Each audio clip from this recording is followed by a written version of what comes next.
Welcome everyone, I am से रचेंद्र मुंदड़ा और आप देख रहे हैं हमारा यूट्यूब चैनल से Rachendra Mundada's classes. So today we would be doing your chapter number 5 of SM. जैसे कि मैंने आपको बताया था कि हर दिन हम आके एक एसएम के चैप्टर को रिवाइज करेंगे। तो चलिए देखते हैं कि what we can do today. So आज हमारा है chapter number 5। Now chapter number 5 जैसा कि नाम सजेस्ट कर रहा है that is business level strategies. I we are live. So basically chapter number 5 business level strategy. ये चैप्टर में आपके ऊपर माइकल पोर्टर का बहुत ज़्यादा प्रभाव आपको दिखने वाला है, बिकॉज यहाँ पे आप देखो तो पूरा माइकल पोर्टर छाया हुआ है। तो सबसे पहले हमको इस चैप्टर में देखना है कि what are the 5 forces models of Mister Michael Porter. उसके बाद हमको देखना है कि बिजनेस लेवल एक्चुअल स्ट्रेटजीज कौन कौन सी। तो इसमें दो टाइप, एक है पोर्टर बाबा की जेनरिक स्ट्रेटजीज और नेक्स्ट है आपकी providing best cost provider strategy. Porter बाबा ने 3 टाइप की स्ट्रेटजी बताई, एक है cost leadership, the next is differentiation strategy and the next is focus strategy. अब cost leadership strategy, differentiation strategy and focus strategy, इन सब में कुछ कॉमन टाइप के क्वेश्चन हमको रिवाइज करने, वो कौन कौन से। सबसे पहले तो ये स्ट्रेटजी क्या है, इस स्ट्रेटजी को अचीव करने के लिए आपको क्या एक स्ट्रेटजी का थोड़ा सा मिक्सअप करके एक नया स्ट्रेटजी क्रिएट करने का ट्राई किया गया है। Are you understanding this? I hope the stream is live. Is it happening? Let me just check. Okay. I hope the stream is live. I'll just check.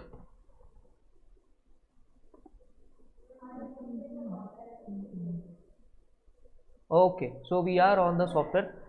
Right. So ये आपका आ गया। Now we come to the first part, that is the Michael Porter 5 forces model. अब इस chapter में, क्योंकि ये नाम है इसका बिजनेस लेवल स्ट्रैटेजीज, तो बेसिकली ये स्ट्रैटेजी कौन बनाता है? आपके मिडल मैनेजमेंट। आपके बिजनेस के middle management will make these type of strategies. हमने कल रिवाइज किया था आपके कॉर्पोरेट लेवल स्ट्रैटेजी, जो कि था आपका चैप्टर नंबर 4। वहाँ पे हमने देखा था कॉर्पोरेट लेवल मतलब ये होता है आपका टॉप मैनेजमेंट वाला। अब टॉप मैनेजमेंट जो सपने दिखाता है उसको साकार करने की प्लानिंग कौन करेगा? Middle management. So middle management actually जो प्लान्स बनाएगा, जो स्ट्रेटजीज बनाएगा, उसको हम लोग कहते हैं बिजनेस लेवल स्ट्रेटजीज। सो इस स्ट्रेटजी को बनाने से पहले माइकल पोर्टर बाबा का आशीर्वाद आपके साथ चाहिए। उन्होंने बोला कि बिजनेस लेवल स्ट्रेटजी को डिफाइन करने से पहले आप मार्केट में कुछ 5 फोर्सेस को समझ लीजिए। तो बेसिकली ये 5 फोर्सेस जो है ये आपके प्रोडक्ट की प्राइसिंग, आपके प्रोडक्ट की पोजीशनिंग और कौन सी स्ट्रैटेजी आपने इस्तेमाल करनी चाहिए, इसके रिलेटेड गाइडिंग लाइट आपके सामने उन्होंने रखा हुआ है। तो बेसिकली ये जो पोर्टर 5 फोर्सेस मॉडल है ये कोई स्ट्रैटेजी नहीं है, it is N analysis tool कि इसको देख करके आप क्या करो, अपनी स्ट्रैटेजी को बनाओ। तो सबसे पहले let us discuss the Michael porters 5 forces model. देखिए आशीर्वाद ऐसे 5 का होता है, तो 5 फोर्सेस मॉडल माइकल पोर्टर का। सबसे पहले आपको दिख रहा है threat of new entrance, threat of new entrants, bargaining power of the buyer, bargaining power of the supplier, nature of rivalry and the threat of substitutes. So let us first go to the point of threat of new entrants. मुझे बताइए, जब भी आप किसी market में operate करते हो, जब भी आप कोई भी मार्केट में ऑपरेट करते हो या आप एक एग्जिस्टिंग प्लेयर हो, तो क्या उस मार्केट में नए लोग आ सकते हैं? यस। जैसे Hindustan Unilever is known for making soaps, FMCG products, but क्या हिंदुस्तान यूनिलीवर अकेला मार्केट में पहले दिन से है क्या? No, it is an existing company, but क्योंकि वो एक FMCG एक ऐसा सेक्टर की जहाँ बहुत सारे प्लेयर्स नए नए आते रहते हैं, तो ये जो नए नए प्लेयर्स मार्केट में आते हैं इसकी वजह से भी आपके स्ट्रैटेजिक मेकिंग में डिफरेंस पड़ेगा। तो थ्रेट ऑफ न्यू एंट्रेंट्स ये हमेशा कोई भी मैनेजमेंट, कोई भी बिजनेस के लिए बना रहता है। अब इससे बचने के लिए या इस पर थोड़ा सा स्टडी करने के लिए माइकल पोर्टर ने कुछ डिटेलिंग करी है। उसमें कुछ टाइप्स है। सबसे पहला आपको दिख रहा है कैपिटल रिक्वायरमेंट्स। इसका ये मतलब है कि क्योंकि आप एक एग्जिस्टिंग बिजनेस हो, आपके पास ज़्यादा कैपिटल है, तो जो नया बंदा आने वाला है उसके पास कैपिटल बहुत ज़्यादा कम है, तो अपना कैपिटल का इस्तेमाल करके आप इस थ्रेट ऑफ न्यू एंट्रेंस से बच सकते हो। ऐसा कौन आपको बता रहा है? Michael Porter. See, threat of new entrance is going to be there, but how you can save your self from this threat, इसके रिलेटेड भी उपाय किसने बताया है? पोर्टर बाबा ने।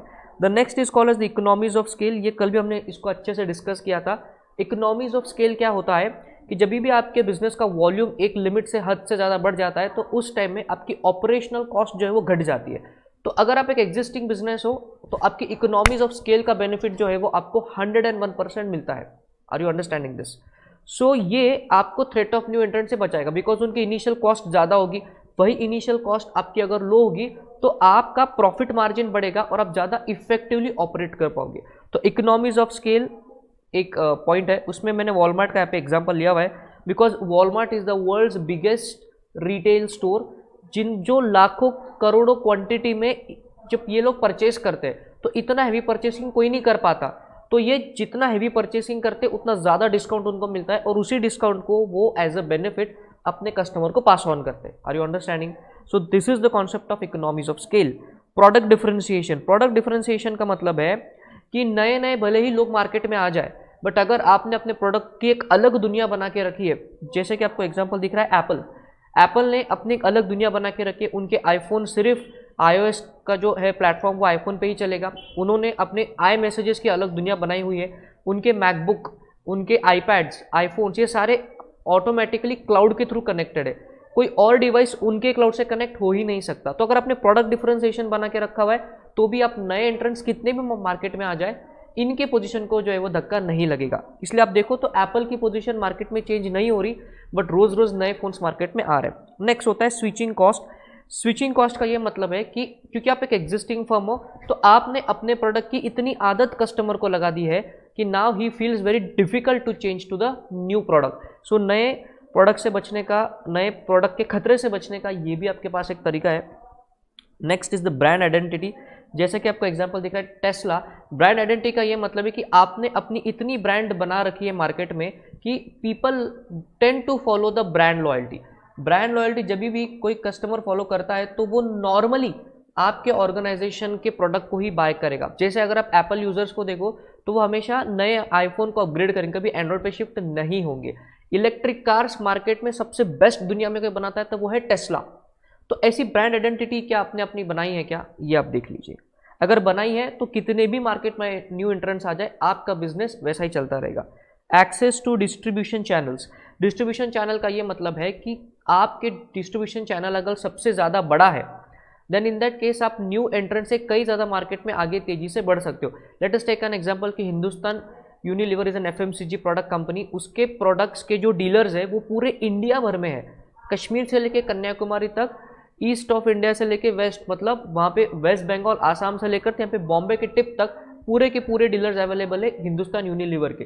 बट अगर आप एक नया बिजनेस, मतलब आपका कॉम्पिटिटर, इमेजिन करना हम लोग हिंदुस्तान यूनिलीवर है, अगर हमारा कोई कॉम्पिटिटर आज नया बिजनेस स्टार्ट करता है तो उसके लिए बहुत डिफिकल्ट है इतना डिस्ट्रीब्यूशन चैनल का नेटवर्क बनाना। तो ये डिस्ट्रीब्यूशन चैनल हमारा कॉम्पिटिटिव एडवांटेज लेके आ सकता है हमारे लिए। Next is possibility of aggressive retaliation. Aggressive retaliation का ये मतलब है कि अगर आप एक एग्जिस्टिंग बिजनेस हो और आपको पता चलता है कि बहुत सारे प्रोडक्ट्स मार्केट में आ रहे हैं तो आप अपने प्रोडक्ट की प्राइसेस को कम कर सकते हो, ज़्यादा मार्केटिंग कर सकते हो, ज़्यादा प्रोडक्ट इनोवेशन कर सकते हो। Let us take an example, जैसे Burger King, Pizza Hut, Domino's, McDonald's, ये फास्ट फूड चेन में नंबर 1 ब्रांड्स है पूरे वर्ल्ड में। अगर इनके टक्कर में कोई नए नए ब्रांड्स अगर मार्केट में आते हैं तो अगर आप देखो तो इनके पोजीशन को चेंज नहीं होता, मैकडॉनल्ड्स को इफेक्ट नहीं पड़ता कि कितने ही बर्गर क्यों ना मार्केट में आ जाए। वाई? बिकॉज मैकडॉनल्ड्स क्या करता है, हमेशा अपने प्रोडक्ट में इनोवेशन करता है, एग्रेसिवली उसको मार्केट करेगा, एग्रेसिव प्राइसिंग लेके आएगा, तो ये होता है aggressive retaliation, that will you immediately react to the market. तो ये कुछ इंपॉर्टेंट पॉइंट्स थे आपके थ्रेट ऑफ न्यू एंट्रेंट्स इस मार्केट फोर्स से बचने के लिए। The next type of market force is bargaining power of the buyers. Are you with me? Right. So हम लोग डिस्कस कर रहे थे कि जब भी मार्केट में किसी प्रोडक्ट के बहुत ज़्यादा सप्लायर होते हैं और उसके बायर अगर कम है तो इस केस में बार्गेनिंग पावर बायर के पास ज़्यादा बढ़ जाती है। Are you understanding? तो आपको ये देखना है कि आप जिस इंडस्ट्री में हो अगर वहाँ पे सप्लायर बहुत ज़्यादा है, एक्सेस है, तो आप ज़्यादा प्रॉफिटेबिलिटी नहीं कर सकते बिकॉज निगोशिएशन पावर आपके पास नहीं है, निगोशिएशन पावर बायर के पास है। तो उसके हिसाब से आपको प्राइसिंग आपकी डिसाइड करनी पड़ेगी। तो ये एक फोर्स को आपको मान के चलना है। Next is bargaining power of the supplier. इसका ये मतलब है कि अगर किसी मार्केट में बायर बहुत ज़्यादा है बट प्रोडक्ट के सप्लायर बहुत कम है तो इस केस में सप्लायर के पास निगोशिएशन पावर ज़्यादा है, वो मुंह बोली कीमत अपने गुड्स की ले सकता है। तो अगर आप देख लीजिए, अगर आप एक ऐसे मार्केट में हो, अगर आप एक ऐसे प्रोडक्ट को सेल करते हो कि जिसका मार्केट में सप्लाई बहुत कम है, वो यूनिक प्रोडक्ट है, तो उस केस में अब आपने अगर हाई प्राइस भी चार्ज किया तो उस केस में बायर आपसे बहुत ज़्यादा निगोशिएट नहीं करेगा। तो ये आपको देख लेना है कि आप कौन से मार्केट में हो, उसके हिसाब से आपको प्राइस आपके प्रोडक्ट की रखनी पड़ेगी। The next point is nature of rivalry in the industry. Rivalry का मतलब होता है कंपटीशन। राइवलरी का मतलब होता है कंपटीशन। सर इसका क्या मतलब है, किस टाइप की कंपटीशन आप अपने इंडस्ट्री में फेस करते हो, इसके रिलेटेड पोर्टर ने बहुत अच्छा डिस्कशन किया है, काफ़ी डिटेलिंग में पॉइंट है। चलिए फटाफट से एक को कवर करेंगे। First you have industry leader, number of competitors and fixed cost. Let us understand industry leader. अगर आप एक ऐसे मार्केट में हो कि जहाँ पे बहुत ज़्यादा एक कोई स्पेसिफिक इंडस्ट्री लीडर नहीं है, तो उस केस में मार्केट जो है वो ऑलमोस्ट इक्वली डिवाइडेड होता है बहुत सारे लोगों में। But if there is a market leader, उसके हिसाब से फिर आपको आपकी प्राइसिंग रखनी पड़ेगी। Are you understanding? See it is a revision lecture, इसलिए मैं बहुत ज़्यादा कॉन्सेप्चुअल अंडरस्टैंडिंग पे ध्यान नहीं दे सकता। हमारा मेन इंटेंशन है कि सारे पॉइंट्स यहाँ पे रिवाइज हो जाए। आगे number of competitors. Now what do you understand by the term number of competitors? Let me just see if there is anyone. आप मुझे हाई करके बता दीजिए तो समझ में आ जाएगा। Right.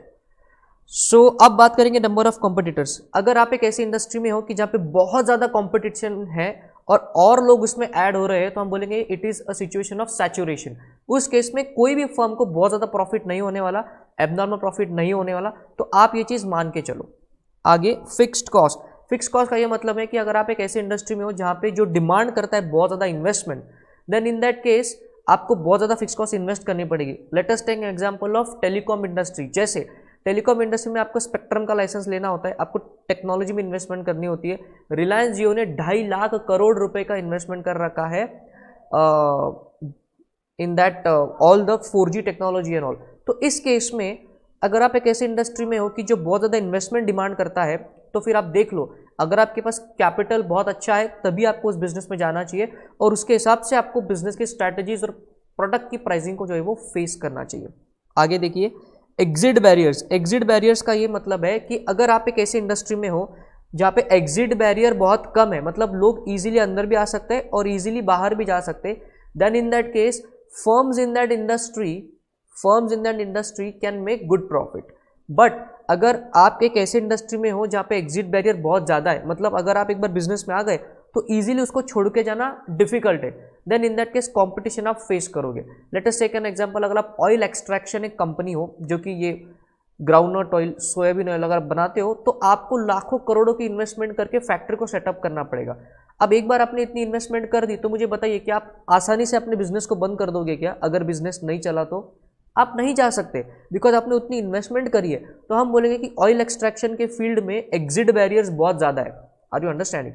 Then in that case आप सोच समझ के उस बिजनेस को कीजिए। So that is exit barriers. See Michael Porter ये नहीं बोल रहा है कि आपने क्या करना चाहिए क्या नहीं करना चाहिए। माइकल पोर्टर बोल रहा है कि ऐसी सिचुएशन है मार्केट में, इसको देख के आप स्ट्रैटेजी को डिसाइड कीजिए। क्या होगी आपकी स्ट्रैटेजी, ये भी पोर्टर बाबा चैप्टर में आगे हमको बताता है। आगे बढ़ेंगे फटाफट से। प्रोडक्ट डिफरेंशिएशन, इसकी बात हमने ऑलरेडी ऊपर करी। प्रोडक्ट डिफरेंशिएशन मतलब क्या आपने अपने प्रोडक्ट को यूनिक बना के रखा है। अगर आपका प्रोडक्ट यूनिक है तो लोग उसको लेंगे, बिकॉज वहाँ पे चलती है ब्रांड लॉयल्टी। आप उसकी प्राइसेस भी हाई रख सकते हो, राइट। स्लो ग्रोथ, अगर आपकी इंडस्ट्री स्लो ग्रोथ वाली है तो फिर उस केस में आप कितने भी पैर मार लो, एक दिन आके आपका बिजनेस डिक्लाइन होने ही वाला है। Are you understanding this? देखिए क्या लिखा हुआ है, industries whose growth is slowing down tend to face more intense rivalry. Why? Because क्योंकि लोगों ने ऑलरेडी उसमें इन्वेस्टमेंट कर रखी है और अब वो इंडस्ट्री खत्म होने के कगार पे है, तो everybody will try to take out their money as much as possible. तो प्राइस कम कर देंगे, बहुत सारी चीज़ें फ्री में बांटने लगेंगे एंड सो ऑन। तो आपकी profitability overall over a period of time घटती चली जाएगी। Are you understanding? Regular classes में हम इस पे पूरा एक एक दो दिन का चर्चा करके प्रॉपर एग्जाम्पल लेके आपको कॉन्सेप्चुअल अंडरस्टैंडिंग करवाते हैं। बट ये एक रिविजनरी लेक्चर है, तो यहाँ पे हमारा ट्राई रहता है कि कम पीरियड में आपको सारे पॉइंट्स फटाक से याद करवा दे, राइट। चलिए, तो ये था आपका माइकल पोर्टर का नेचर ऑफ राइवलरी वाला एक मार्केट फोर्स। और लास्ट का जो फोर्स है that is threat of substitutes. Now what you understand by the term threat of substitute? आपके प्रोडक्ट के कंपटीशन में क्या कोई ऑल्टरनेट प्रोडक्ट आ चुका है मार्केट में? जैसे पहले के ज़माने में, चलिए वो एग्जांपल छोड़िए, ये एग्जांपल आपके सामने है। पिज्ज़ा हट पहली पिज्ज़ा कंपनी थी जो वर्ल्ड में फेमस हुई थी फॉर मेकिंग डिलीशियस पिज़्ज़ास। उसके कंपटीशन में मार्केट में उतर चुका है डोमिनोज, काफ़ी समय से मार्केट में है। तो इस केस में पिज्ज़ा हट का जो पिज़्ज़ा है उसको एक प्रॉपर अल्टरनेटिव मार्केट में आ गया है जो कि लो कॉस्ट है और उसका फास्ट डिलीवरी भी है। तो ऐसा आपको मार्केट में देखना है, क्या आपके प्रोडक्ट का कोई ऑल्टरनेटिव मार्केट में है क्या? अगर है तो आपको सिर्फ अपनी स्ट्रैटेजी पे ध्यान नहीं रखना है, आपको उसकी प्राइसिंग स्ट्रैटेजी, उसका यूनिकनेस, वो क्या प्रोवाइड कर रहा है, आप क्या नहीं प्रोवाइड कर पा रहे हो, इस चीज़ों पे भी आपको ध्यान देना है। तो अगर आप मार्केट में आपके प्रोडक्ट का सब्सटीट्यूट है, देन इन दैट केस वो सब्सटीट्यूट का एग्जिस्टेंस आपके डिसीजन मेकिंग को बहुत इन्फ्लुएंस करेगा। बट अगर आपका प्रोडक्ट एक ऐसा है कि जिसका कोई सब्सटीट्यूट ही नहीं है मार्केट में, देन इन दैट केस आपके प्रोडक्ट की प्राइसिंग आप कुछ भी रख सकते हो। Let us take an example, अभी पूरे दुनिया भर में चल रहा है कोरोना वायरस का वैक्सीन अभी कहीं भी अवेलेबल नहीं है। अगर इंडिया उसका कोरोना वायरस का जो वैक्सीन है वो डेवलप कर लेता है, तो मुझे बताइए इंडिया जो प्राइस लगाएगा उस प्राइस पे पूरे वर्ल्ड को वो वैक्सीन इंडिया से खरीदना पड़ेगा, बिकॉज उसका सब्सटीट्यूट ही नहीं है मार्केट में। Are you understanding? तो सब्सटीट्यूट का होना या नहीं होना आपके प्राइसिंग डिसीजन पे बहुत ज़्यादा इफेक्ट करेगा। तो ये थे माइकल पोर्टर के 5 फोर्सेस मॉडल। कौन कौन से? सबसे पहला था threat of new entrants, bargaining power of the buyer, bargaining power of the supplier, nature of rivalry in the industry, and the next one is substitute products. Are you understanding, my dear friends? Very good. Let me see whether the streaming is going on good. Hello, Akshay Agarwal is saying hello. Hi Akshay. Rohit Jaiswal, hello Rohit. I hope आपको मज़ा आ रहा है सारा कुछ पढ़ करके, फटाफट से रिवाइज करके। Business level strategies. अब माइकल पोर्टर का एनालिसिस हमने कर लिया, 5 फोर्सेस क्या होते हैं। अब बात करेंगे कि माइकल पोर्टर ने हमको 3 तरह की स्ट्रैटेजी बताई कि अगर आपको इन 5 फोर्सेस के स्टडी करने के बाद आपको एनालिसिस समझ गया कि ये एक्चुअल सिचुएशन है, अब उसके हिसाब से आप डिसाइड कीजिए कि आपको कौन सी स्ट्रैटेजी जो है वो फिक्स करनी है। तो माइकल पोर्टर ने आपको 3 स्ट्रैटेजी दी यहाँ पे, हम उसको कहते हैं popularly Michael porters generic strategies. हम लोग क्या बोलते हैं उसको एक बार रिपीट करेंगे मेरे साथ, माइकल पोर्टर्स जेनेरिक स्ट्रैटेजीज। तो 3 टाइप की स्ट्रैटेजीज है, cost leadership, product differentiation and focus strategy. उसको जाने से पहले थोड़ा सा उसका व्यू पॉइंट मेरे को आपको समझाना जरूरी है। इस क्वाड्रेंट को अच्छे से समझने का ट्राई करना, इस क्वाड्रेंट को अच्छे से समझने का ट्राई करना, ठीक है। यहां पे मैं लिखूंगा broad market, this is a broad market and this is a narrow market, broad market, narrow market, ठीक है। और यहां पे हम लोग लिखेंगे स्ट्रैटेजी, ठीक है। अब अगर आपकी ब्रॉड मार्केट स्ट्रैटेजी है और आप कॉस्ट को बहुत कम रखना चाहते हो, then in that case the strategy that is applicable for you is called as cost leadership strategy. To be very precise, आप स्ट्रैटेजी ना लिखते हैं यहाँ पे प्राइसिंग लिख सकते हो, प्राइसिंग। अगर आपकी ब्रॉड मार्केट पर्सपेक्टिव है, प्राइस आपको कम रखनी है, तो आप जिस स्ट्रैटेजी का इस्तेमाल करना चाहिए उसका नाम है कॉस्ट लीडरशिप स्ट्रैटेजी। अगर आपका ब्रॉड मार्केट पर्सपेक्टिव है, आपको प्राइसिंग भी हाई रखनी है, then in that case the strategy that you should go for is called as product differentiation or simply calling it differentiation strategy. Sir, what is the meaning of the term broad market? Broad market मतलब आपका addressable market size कितना है? क्या आपका addressable market size Maharashtra है? क्या आपका addressable market size Delhi है? क्या आपका addressable market size बैंगलोर है, या पूरा इंडिया है? अगर पूरा इंडिया आपका addressable market size है तो you are onto a broad market perspective, right? Narrow market perspective का मतलब है अपना छोटा ज्योग्राफिकल लोकेशन बना के रखना। जैसे एक स्पेसिफिक सिटी आपका मार्केट है, वहीं आप अपना बिजनेस चलाने वाले हो, right. Then in that case अगर आपका नैरो मार्केट है और उस नैरो मार्केट में भी आपको प्राइसिंग कम रखनी है, तो हम उसको बोलेंगे फोकस्ड कॉस्ट लीडरशिप। सिर्फ फोकस्ड वर्ड ऐड हो जाएगा, फोकस्ड कॉस्ट लीडरशिप। और आपका नैरो मार्केट है, वहां पे भी आपको प्रोडक्ट को अलग बना के रखना है, प्राइसिंग ज्यादा आपको चार्ज करनी है, then in that case the strategy that you have to apply is called as focused differentiation। तो बेसिकली 2 ही स्ट्रैटेजीज है, एक होती है कॉस्ट लीडरशिप और एक होती है डिफरेंशिएशन। अगर ब्रॉड मार्केट है तो ये अलग अलग इंडिविजुअल स्ट्रैटेजीज है। अगर मार्केट का एड्रेसेबल साइज छोटा हो जाता है, निश मार्केट हो रहा है आपका, देन इन दैट केस उनका नाम होगा, अगर उस केस में छोटा मार्केट कम प्राइस फोकस्ड कॉस्ट लीडरशिप, छोटा मार्केट ज्यादा price differentiation. Are you with me? Just let me know in the comment box whether आप मेरे साथ हो या नहीं, राइट। आगे बढ़ेंगे। तो ये था एक थोड़ा सा ओवरव्यू कि मार्केट पर्सपेक्टिव के हिसाब से कैसा स्ट्रैटेजी आपका डिसाइड होने वाला है। आगे बढ़ेंगे। सबसे पहले जो जेनरिक स्ट्रैटेजी माइकल पोर्टर ने हमको बताई और उनके लिए आप उनको थैंक यू कह सकते हैं, वो होती है cost leadership strategy. Cost leadership strategy का मतलब क्या है सर? कॉस्ट लीडरशिप, इसके नाम में लिखा हुआ है कॉस्ट लीडर, इसका मतलब आपके प्रोडक्ट, आपका गेम ही है, आपकी स्ट्रैटेजी है कि आपको प्रोडक्ट की कॉस्ट सबसे कम रखनी है और उसकी वैल्यू सबसे ज़्यादा होनी चाहिए। मतलब आपसे सस्ता मार्केट में कोई बेच ही नहीं रहा। That is called as cost leadership strategy. और अब कॉस्ट लीडरशिप स्ट्रैटेजी में हमको दो इंपॉर्टेंट चीज़ें पढ़नी है।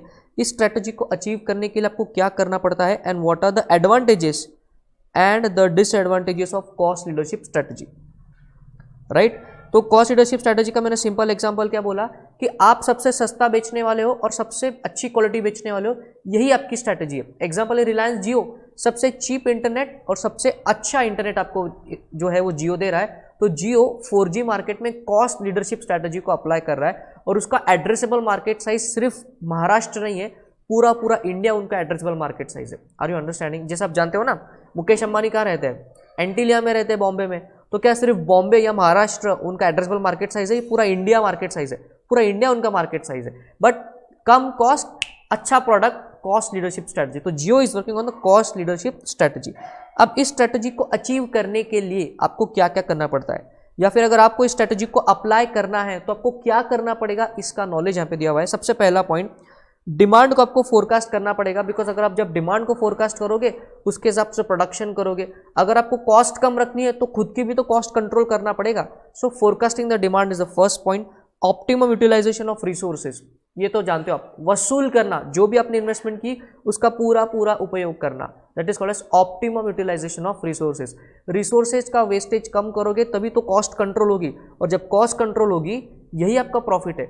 सी, जिस बिजनेस में प्रॉफिट मार्जिन कम होता है उस बिजनेस में आप प्राइस बढ़ा के प्रॉफिट नहीं बढ़ा सकते, आप अपनी कॉस्ट कंट्रोल करके प्रॉफिट कर सकते हो। तो ये वो चीज़ है।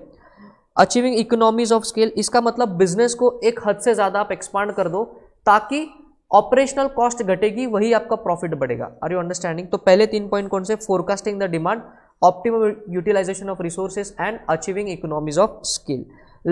Late us come to the next point, standardisation of products for mass production. जहां पे प्रोडक्ट का स्टैंडर्डाइजेशन हो जाता है ना, फिर उसका मास प्रोडक्शन करना पॉसिबल हो जाता है। मतलब इकोनॉमीज ऑफ स्केल अचीव करने के लिए आपको स्टैंडर्डाइजेशन आपके बिजनेस में लाना पड़ेगा। Invest in cost saving technologies, ज़्यादा से ज़्यादा इन्वेस्टमेंट कीजिए कॉस्ट सेविंग टेक्नोलॉजीज में। बिकॉज एक बार वो आपके हाथ आ गया तो आपका बिजनेस एक्सपांड करेगा, right. And resistance to differentiation, ये बहुत ही सिंपल सा पॉइंट है। आपकी स्ट्रैटेजी है कॉस्ट लीडरशिप, इसलिए आप यूनिक प्रोडक्ट बनाने में मत जाइए। Are you understanding? आप प्रोडक्ट नॉर्मली बनाइए, अगर आप उसको यूनिक बनाना चाहते हो तो फिर आपका स्ट्रैटेजी बन जाएगी डिफरेंशिएशन, इसलिए डिफरेंट होने से बचिए। So what are the last 3 point, product में स्टैंडर्डाइजेशन ले आना, कॉस्ट सेविंग टेक्नोलॉजी में इन्वेस्ट करना एंड डिफरेंशिएशन को रेजिस्ट करना। बिकॉज हम स्ट्रैटेजी कौन सी इस्तेमाल कर रहे हैं? Cost leadership strategy. एक बार मेरे साथ रिपीट करेंगे, what are the various types of points you need to do to achieve this cost leadership strategy. सबसे पहले आपको दिख रहा है forecasting the demand, optimum utilisation of the resources, achieving economies of scale, standardisation of the product, invest in cost saving technologies and resistance to depreciation, not depreciation, differentiation, right. तो ये था आपका कॉस्ट लीडरशिप स्ट्रैटेजी को achieve करने के लिए आप क्या करोगे। आगे, advantages of cost leadership strategies are nothing but advantages from the view point of Michael Porter 5 forces model. तो चाहे वो डिफरेंशिएशन की स्ट्रैटेजी हो, चाहे कॉस्ट लीडरशिप की स्ट्रैटेजी हो, चाहे फोकस स्ट्रैटेजी हो, एडवांटेजेस के पॉइंट में माइकल पोर्टर के 5 फोर्सेस ही आएंगे। समझ में आ रहा है? तो rivalry, buyer, supplier, entrants and substitutes. Rivalry से आपको कैसा फायदा होगा? क्योंकि आप सबसे सस्ता बेच रहे हो तो कंपटीशन आपको ब्रेक ही नहीं कर पाएगा। Because India is a price sensitive market, तो कस्टमर तुमसे ही बाय करेगा। तो राइवलरी से बहुत ज़्यादा डिफरेंस आपको नहीं पड़ेगा। बायर के बार्गेनिंग पावर, पावरफुल बायर्स और customer would not be able to exploit cost leader firm and will continue to buy its product. Why? सबसे सस्ता है। कॉस्ट लीडरशिप स्ट्रैटेजी मतलब सबसे सस्ता और सबसे अच्छा। बंगर सीमेंट नहीं है। सप्लायर्स, क्योंकि आप एक कॉस्ट लीडर हो तो आपके पास वॉल्यूम में बिजनेस है, तो आप वॉल्यूम में परचेस करोगे अपने सप्लायर से। तो जब वॉल्यूम में परचेस करोगे तो आपको डिस्काउंट भी अपने सप्लायर से ज़्यादा मिलेगा। आगे, एंट्रेंस, नए एंट्रेंट मार्केट में कितने भी आ जाए, क्योंकि आप सबसे सस्ता बेच रहे हो तो इनिशियली आपका कॉम्पिटिटर इतना सस्ता नहीं बेच पाएगा, तो नए एंट्रेंट से आपको एज सच कोई थ्रेट नहीं है। आगे, सब्सटीट्यूट, कॉस्ट लीडर को कई ज़्यादा सब्सटीट्यूट हो सकते हैं, बट क्योंकि कॉस्ट लीडरशिप स्ट्रैटेजी पे आप काम कर रहे हो तो सब्सटीट्यूट से भी सस्ता आप बेचने वाले हो। जैसे जियो का सब्सटीट्यूट एयरटेल है, जियो का सब्स्टिट्यूट वोडाफोन है, जियो का सब्स्टिट्यूट आइडिया है, बट फिर भी जियो ही चल रहा है। Why? Pricing, cost leadership strategy, right. So ये थे advantages of cost leadership. Michael Porter 5 forces model, rivalry, buyer, supplier, entrance and substitute. एक बार रिपीट करेंगे, rivalry, buyer, supplier, entrance and substitutes. Okay, what are the disadvantages of cost leadership strategy? सबसे बड़ा disadvantages है कि cost advantage may not remain for a long term. आप cost को कितना कंट्रोल कर लोगे? एक हद तक आप कॉस्ट को कम कर सकते हो, उसके बाद तो उतनी कॉस्ट लगने वाली है, right. To be a cost leader in the long term is actually very difficult. ये एक नेगेटिव पॉइंट है। आगे, कॉस्ट लीडरशिप स्ट्रैटेजी तभी काम करेगी जब आपका वॉल्यूम में बिजनेस होगा। समझ रहे हो मेरी बात? अगर जियो के सब्सक्राइबर सिर्फ 1 करोड़ 2 करोड़ या 10 करोड़ भी है, उससे भी जियो खुश नहीं है। जियो को मार्केट का टारगेट है 80% मार्केट शेयर चाहिए उनको। मतलब अगर बिजनेस में वॉल्यूम आएगा तो ही कॉस्ट लीडरशिप स्ट्रैटेजी सक्सेसफुल है, वरना सक्सेसफुल नहीं है। आगे, कॉस्ट लीडरशिप स्ट्रैटेजी अप्लाई करते हो क्योंकि आप कॉस्ट कंट्रोल करते हो, तो आप कुछ अपने बैलेंस शीट में, अपने प्रॉफिट एंड लॉस अकाउंट में कुछ खर्चों में बहुत ज़्यादा कमी करोगे। जैसे आप बहुत ज़्यादा R&D पे एक्सपेंडिचर नहीं करोगे, आप बहुत ज़्यादा मार्केटिंग में एक्सपेंडिचर नहीं करोगे, आप बहुत ज़्यादा ह्यूमन रिसोर्स में एक्सपेंडिचर नहीं करोगे। वाई? कॉस्ट कम रखने के लिए। बट कभी कभी ये एक्सपेंडिचर नहीं करके आप खुद के बिजनेस के स्केल को रोकते हो। और last, technology changes are great threat to the cost leader. जैसे अगर चाइना ने कोई न्यू टेक्नोलॉजी डेवलप कर ली, आपसे सस्ता, आपसे बेहतरीन वाला मशीनरी वो लेकर के आ गए और आपके कॉम्पिटिटर ने उसको खरीद लिया, फिर आप क्या कर लोगे? राइट, बिकॉज टेक्नोलॉजी के चेंज के पेस को आप जो है कंट्रोल नहीं कर सकते। So these are some of the disadvantages of the cost leadership strategy. What are those? Cost leadership may not be maintain for a very long time. Cost leadership success तभी होता है जब आपके सेल्स में volume है। Cost leadership strategy वाले marketing, R&D में कम खर्चा करते, जो कभी कभी नीडेड है बट खर्चा नहीं करते। So that's a negative point. और लास्ट में, टेक्नोलॉजी की चेंज आपको डिसरप्ट कर सकती है, राइट। सो ये था आपका पूरा की पूरा हिसाब किताब कॉस्ट लीडरशिप स्ट्रैटेजी के रिलेटेड। अब बात करेंगे डिफरेंशिएशन स्ट्रैटेजी। डिफरेंशिएशन स्ट्रैटेजी का इसको एक ही वर्ड में हम लोग डिफाइन कर सकते हैं, बीइंग यूनिक।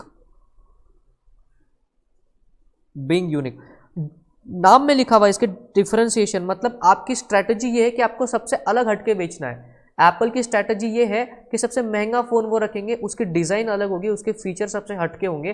सो ये है प्रोडक्ट डिफरेंशिएशन। मतलब आपका प्रोडक्ट और कॉम्पिटिटर का प्रोडक्ट अगर कोई सामने रखे तो आपका प्रोडक्ट 100 कॉम्पिटिटर वाले प्रोडक्ट में भी उठ के दिखना चाहिए। इसको हम लोग बोलेंगे डिफरेंशिएशन स्ट्रैटेजी, राइट। अब डिफरेंशिएशन स्ट्रैटेजी को लाने के लिए ना आपको बहुत मेहनत करनी पड़ती है, आपको बहुत ज़्यादा R&D में इन्वेस्टमेंट करनी पड़ती है, आपको बहुत ज़्यादा ह्यूमन रिसोर्स में इन्वेस्टमेंट करनी पड़ती है, आपको हैवी मार्केटिंग करनी पड़ती है, एक्सपेंडिचर बहुत ज़्यादा होता है। इसीलिए डिफरेंशिएशन वाले प्रोडक्ट का प्राइसिंग भी उतना ज़्यादा होता है। Are you understanding this? Example is Apple. तो ये था आपका डिफरेंशिएशन स्ट्रैटेजी। अब इस स्ट्रैटेजी को आप कौन से बेसिस पे अपने प्रोडक्ट को डिफरेंशिएट, अपने स्ट्रैटेजी को इंप्लीमेंट कर सकते हो? पहला चीज है प्रोडक्ट को डिफरेंट कीजिए। दूसरा तरीका है प्राइसिंग को डिफरेंट कीजिए, मतलब बहुत ज्यादा प्राइसिंग रखना। बिकॉज एक बात आप समझ लीजिए, people feel that if they pay more they get more. People feel that if they pay more they get मोर। तो कई बार प्राइसिंग को ज्यादा रखना भी एक स्ट्रैटेजी होती है। हम कहते हैं ना स्वैग होता है, दैट टाइप ऑफ ऑर्गेनाइजेशन। आप अपने ऑर्गेनाइजेशन की इमेज ऐसे बनाइए कि आप कोई भी प्रोडक्ट लॉन्च करोगे तो लोगों का आपके साथ ब्रांड लॉयल्टी है। जैसे पतंजलि, इंडिया में पतंजलि का अगर कुछ भी प्रोडक्ट आता है तो लोगों को लगता है पतंजलि मतलब आयुर्वेद, पतंजलि मतलब आयुर्वेद, ये बहुत हानिकारक नहीं है, ये ऐसे मतलब उसमें बहुत ज़्यादा अच्छे गुण है, ऐसा लोगों को लगता है। वाई? तो ऑर्गेनाइजेशन से भी आप अपने आप को डिफरेंशिएट कर सकते हो। Are you understanding? तो डिफरेंशिएशन स्ट्रैटेजी इंप्लीमेंट करने के 3 अलग अलग तरीके, प्रोडक्ट को अलग बनाइए, या प्राइसिंग को अलग बनाइए, या ऑर्गेनाइजेशन की इमेज मार्केट में अलग बनाइए, राइट। अब इस स्ट्रैटेजी को अचीव करने के लिए आप क्या क्या करोगे? So these are some of the point. सबसे पहला पॉइंट, मतलब इस स्ट्रैटेजी को इंप्लीमेंट करने के लिए, इसको पूरा सक्सेसफुल बनाने के लिए आप मार्केट में इस स्ट्रैटेजी के रिलेटेड आप क्या क्या करोगे? सबसे पहला, offer utility for the customer and match the product needs with the needs of the customer, right. मतलब आपको क्या करना है, कस्टमर को ये बताना पड़ेगा कि तुम्हारी ये नीड है और मेरा प्रोडक्ट उसको एग्जैक्ट मैच होता है, मेरे प्रोडक्ट के जैसा कोई प्रोडक्ट नहीं है। तो कस्टमर अवेयरनेस के लिए आपको लाना पड़ेगा, कस्टमर अवेयरनेस आपको करना पड़ेगा। Elevate the performance of the product, आपको क्या करना है, रेगुलर बेसिस पे अपने प्रोडक्ट के परफॉर्मेंस को उसको ज़्यादा से ज़्यादा प्रोडक्टफुल बनाना है, प्रोडक्टिव बनाना है। जैसे आईफोन में बहुत ज़्यादा अपडेट्स आते हैं, उसमें बहुत ज़्यादा सिक्योरिटी पैच आती है, उसमें फीचर अपडेट होते रहता है, तो द यूज़र फील्स दैट उसने जो भी प्राइस पे किया है आईफोन सबसे बेस्ट है, ऐसा उसको लगता है। वाई? बिकॉज आईफोन लेने के बाद से लेकर के तो एप्पल कंपनी को पता है कि ये आईफोन आप यूज़ कर रहे हो और आप उसको वो अपग्रेड्स दे दे के उसके परफॉर्मेंस को डिग्रेड नहीं, अपग्रेड करता है। Offer promise of high quality, आपने एप्पल के इवेंट्स देखे, वो कहते हैं ना this is the best iPhone we have ever made. I do not understand one thing, हर आईफोन के लॉन्च में वो ऐसे ही कहते हैं कि this is the best iPhone we have ever made.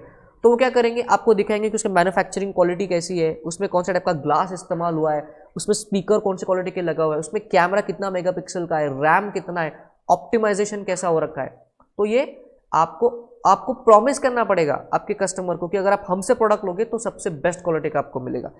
तो ये थे पहले 3 point. Next, rapid product innovation, मैंने आपको बताया R&D आपको हमेशा करना पड़ेगा। Taking steps for enhancing image and it's brand value, Apple ने पहले से ही अपने प्रोडक्ट की इमेज काफी बढ़ा रखी है, मतलब people feel that if they pay more they get more. Tesla ने अपनी आइडेंटिटी वैसे बना के रखी है कि दुनिया की सबसे बेहतरीन इलेक्ट्रिक व्हीकल्स कौन बनाता है, तो टेस्ला। अब ऐसा नहीं है कि इंडिया में कोई मैन्युफैक्चरर नहीं है या दुनिया में कोई दूसरा मैन्युफैक्चरर नहीं है इलेक्ट्रिक व्हीकल्स का, बट टेस्ला ने वैसी ब्रांड आइडेंटिटी बना के रखी है। आगे, fixing product prices based on unique features, मतलब प्रोडक्ट की प्राइसिंग उसके फीचर पे आपको रखनी पड़ेगी। अगर टेस्ला बोलेगा कि मैंने भी कार बनाई है, उसमें 4 पहिए है, उसमें इंजन है, आप आराम से बैठ सकते हो, तो this is not something unique कि जिसपे बेसिस पे आपको पैसा मिलेगा। आपको बोलना पड़ेगा ये इलेक्ट्रिक कार है, ये पेट्रोल कार से भी फास्ट है, ये ऑटो मोड पे चलती है, हाईली टेक्नोलॉजी एनेबल्ड है। तो फीचर के बेसिस पे आपको प्राइसिंग को डिफर करना पड़ेगा, राइट।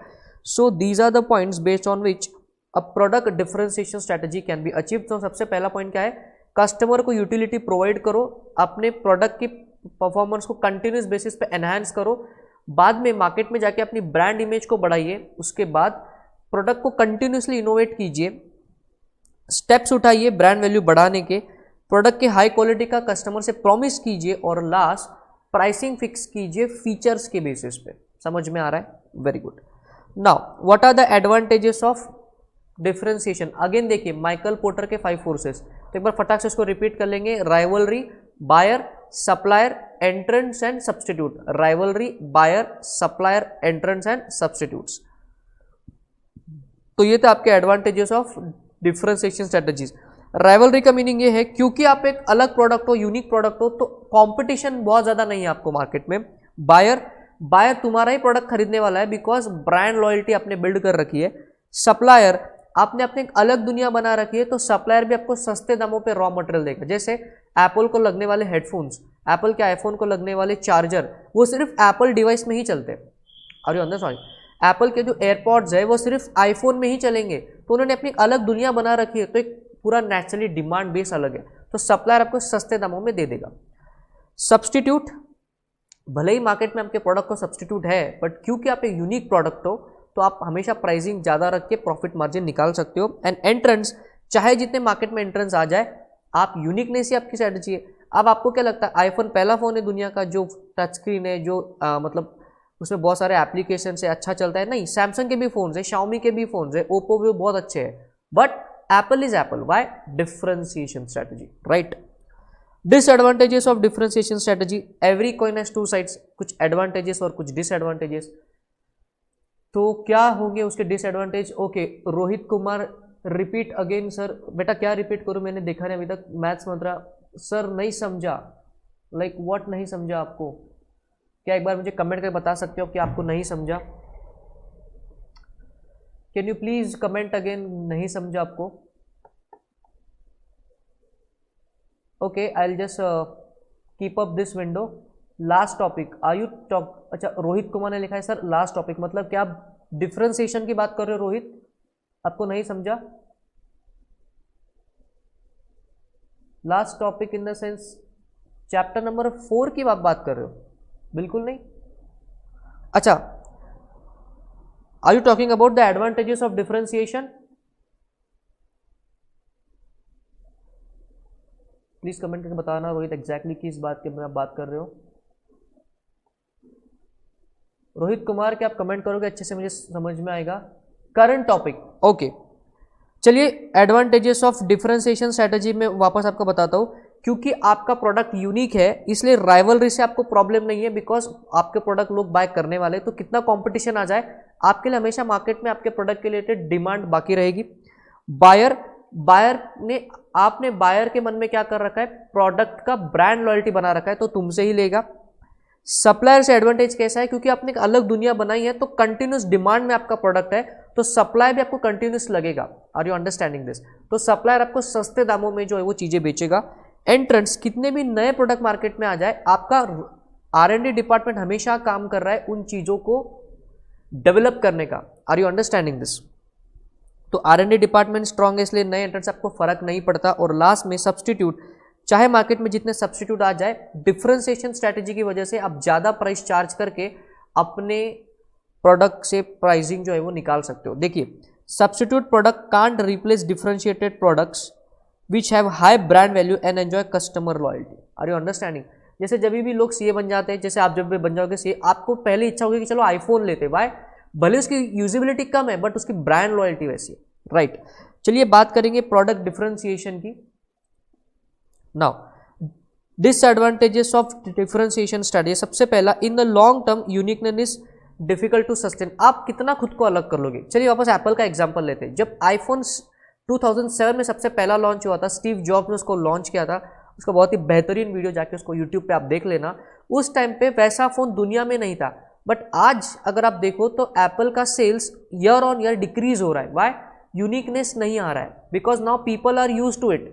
तो कुछ नया जब तक नहीं करोगे आपको प्रॉफिटेबिलिटी नहीं आएगी। तो डिफरेंशिएशन स्ट्रेटजी का सबसे बड़ा ये डिसएडवांटेज है कि आपको कंटिन्यूस इनोवेशन करना पड़ता है, तो यूनिक बने रहना हमेशा बहुत ज़्यादा डिफिकल्ट है इन द लॉन्ग रन। आगे, charging too high price for a differentiated feature may cause the customer to switch off to another alternative. ये इंडिया में भी बहुत हो रहा है। आईफोन के सेल का डिक्रीज होने का सबसे बड़ा रीजन यही है कि वो एक्सेसिव प्राइसिंग चार्ज कर रहे हैं। वो बोलते हैं this is the best iPhone, इसमें बेस्ट कैमरा है, इसमें बेस्ट एप्लीकेशंस है, बेस्ट कैमरा है, बहुत अच्छा ग्लास हमने इस्तेमाल किया है।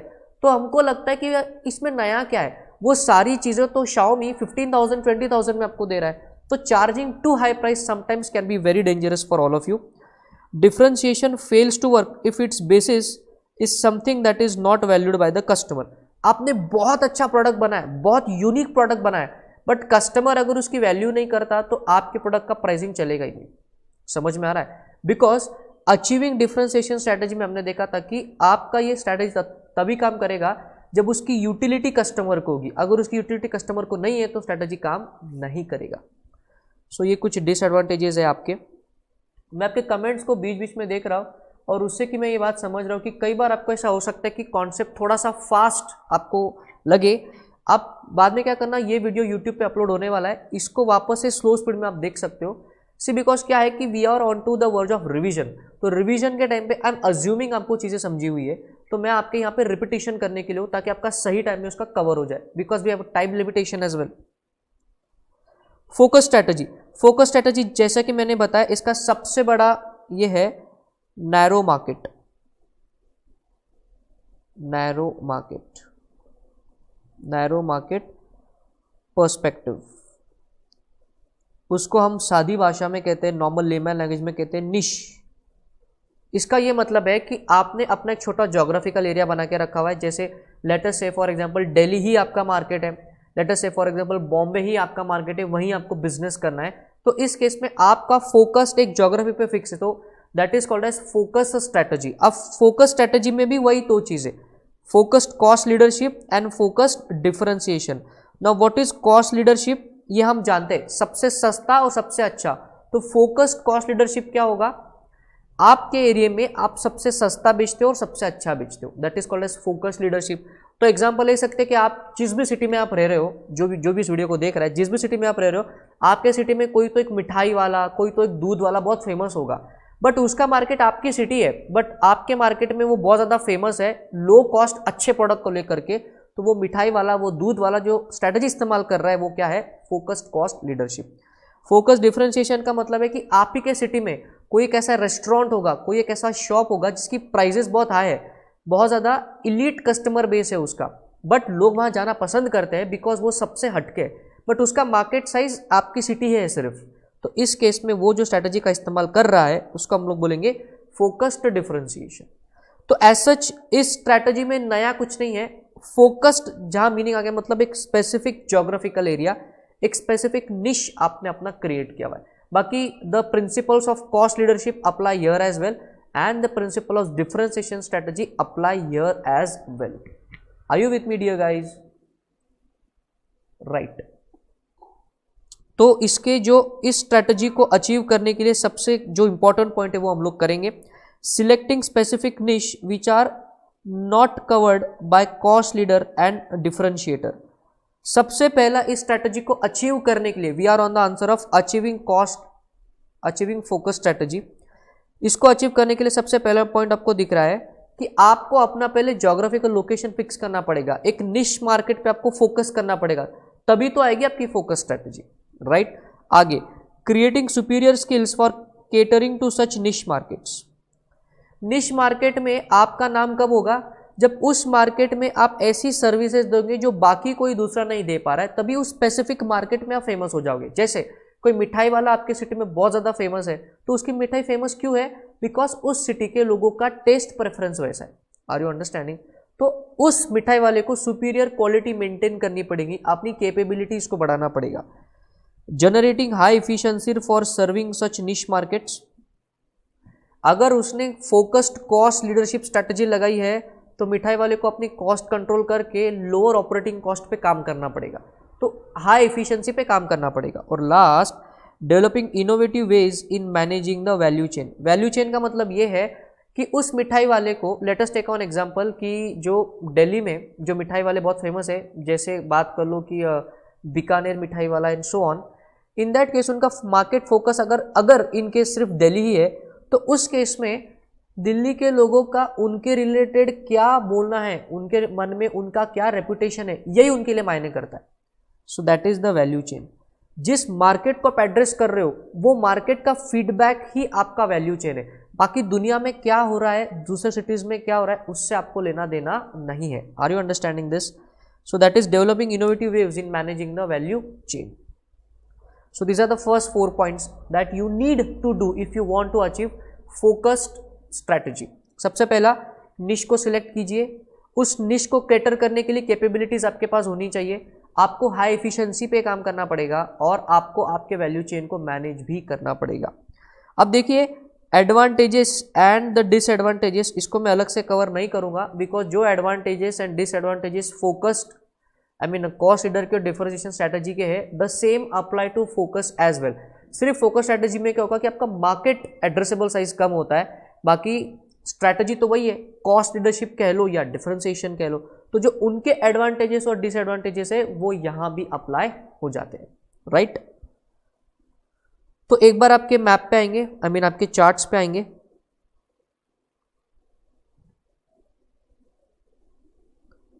तो ये देखिए सबसे पहला पार्ट हमने किया माइकल पोर्टर का, उसके बाद बिजनेस लेवल स्ट्रैटेजीज में हमने देखा पोर्टर जेनरिक स्ट्रैटेजी। इनमें 3 टाइप देखे हमने, cost leadership strategy, differentiation strategy and focused leadership strategy या कह लो फोकस डिफरेंशिएशन स्ट्रैटेजी। इन तीनों में ही हमने कुछ कॉमन टाइप के आंसर्स करे। उस स्ट्रैटेजी को अचीव करने के लिए आपको क्या करना पड़ेगा, उसके एडवांटेजेस क्या है और उसके डिसएडवांटेजेस क्या है। अब जेनरिक स्ट्रैटेजी से हट करके एक दूसरी स्ट्रैटेजी है जिसका नाम है प्रोवाइडिंग बेस्ट कॉस्ट स्ट्रैटेजी। तो एक्चुअली ये कोई अलग स्ट्रैटेजी नहीं है, ये स्ट्रैटेजी माइकल पोर्टर के जेनरिक स्ट्रैटेजी से ही इंस्पायर होकर आई है। एक बात यहाँ पे हाईलाइट करना मैं ज़रूरी समझता हूँ कि अगर एग्जाम में आपको ऐसा क्वेश्चन आए, what are the 3 generic strategies और what are the 3 generic business level strategy, तो माय डियर फ्रेंड्स पूरे एसएम के सिलेबस में जेनरिक स्ट्रैटेजी सिर्फ और सिर्फ मिस्टर माइकल पोर्टर ने ही सजेस्ट करे हैं।